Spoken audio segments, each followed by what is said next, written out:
We're now going to talk about the two kinds of righteousness. Now, just so you know, there are quite a few areas in the systematic formulation that we did not cover, but that are worth your time to read. But I do want to spend some time talking about active and passive righteousness, the two kinds of righteousness.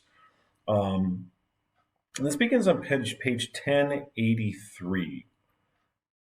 In 1535, Luther summarized the Lutheran approach to theology as the distinction between the two kinds of righteousness. Quoting Luther, "This is our theology, by which we teach a precise distinction between these two kinds of righteousness, the active and the passive, so that morality and faith, works and grace, secular society and religion may not be confused." Okay. Now he goes on, the authors go on to talk about how Luther, in his Galatians commentary, from which this is taken, is making a distinction between what God does and gives in Jesus Christ on the one hand,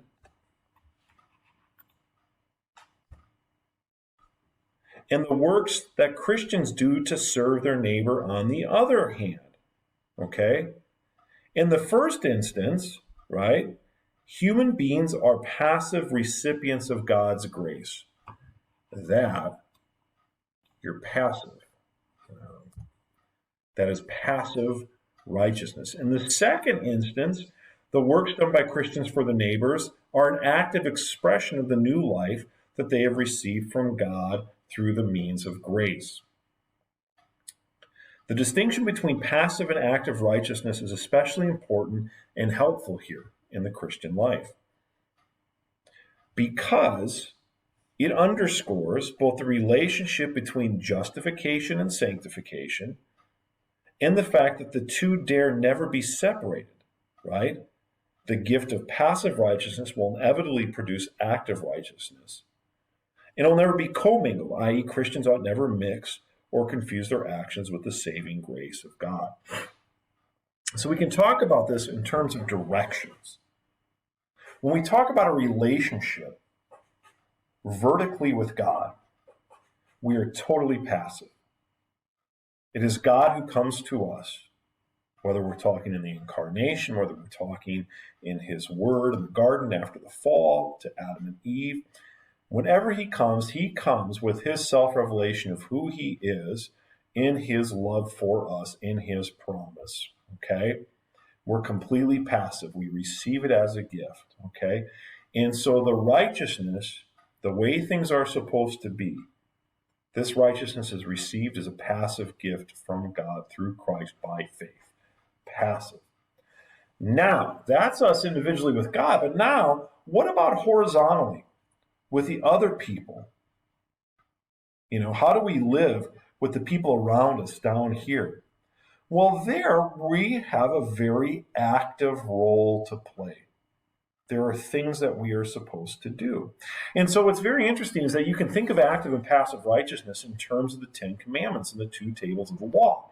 Commandments 1 through 3, you shall have no other gods, you shall not misuse the name of the Lord, remember the Sabbath day by keeping it holy, are all about how we passively receive from God these wonderful gifts. But notice there's a turn in the second table, because the second table doesn't deal with what we receive passively, but how we live with the people around us, this horizontal component, where Luther is quick to point out that it's not just a do not, we have a very active component as well, right?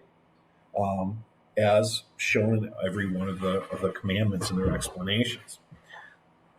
So, this continues on page 1086. Since passive righteousness before God is perfect and complete, and since approval by God has already been fully gained by Christ, given to the individual through the means of grace, received through faith, Christians have no need to use their time to make themselves acceptable to God. Right? Pause. You don't have to spend your time trying to make yourself righteous before God. Jesus has taken care of it, given it to you as a gift in your baptism. So now you are free to serve. So now You can spend time in service to God and to the rest of God's creation by doing what God had given Adam and Eve to do, and that is originally have dominion over all creation, right? So, quote, in the process of striving to attain active righteousness, external obedience to God's will, i.e., especially the second table of the law, the Christian, according to the new self, will zealously pursue holiness and righteousness. In other words, Christians will earnestly endeavor to conform their entire life, not merely more and more of it, to the way that God would have them live it. And that is an active process, okay, which means that there are steps you can do to try to do it better or do it worse. You can talk about an act of righteousness, making gains, doing it more effectively, less effectively. This is where all of that belongs. But the two kinds of righteousness are imperative for understanding the Christian life so that you do not conflate works with justification by faith through grace, grace through faith, and so that you don't commingle